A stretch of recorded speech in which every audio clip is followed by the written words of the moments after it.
There are different methods that art historians use to get at meaning in a historical sense. What did the work of art mean to the artist? What did it mean to the culture for which it was originally made?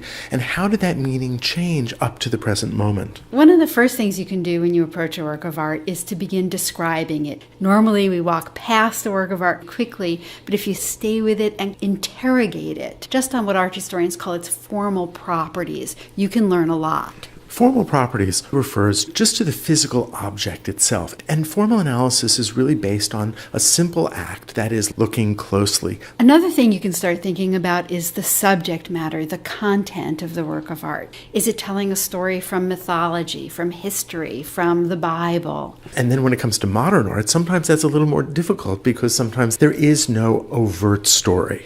And then the last and perhaps even most important way that art historians try to understand a work of art is to think about the context in which that work of art was originally embedded. What was the world like when this work of art was made? What was it made for? Who asked to have it made? What was happening politically, economically, socially at that moment? So let's begin with Goya's 3rd of May, 1808. Now, when I walk up to a painting, very often the first thing I'll try to do is understand the painting formally. So what decisions did the artist make? Well, for one thing, the artist decided to make a large painting. That says something about the artist's ambition for the work of art. And it's important to note that this is oil paint on canvas. Substantial works of art were oil on canvas. This is not watercolor. It's not a sketch. The next thing that I notice is the extreme contrast of light and dark and the way that the artist has almost divided the canvas into these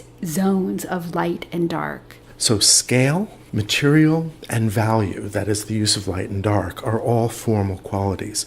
But so is composition. Think about it as stage direction. Where is the artist placing his actors? What is their relationship to the landscape? What is their relationship to one another? What is the artist asking me to look at? What is he drawing my eye to? And clearly, in this painting, it's that figure in white with his hands outstretched above him. Goya makes it very clear.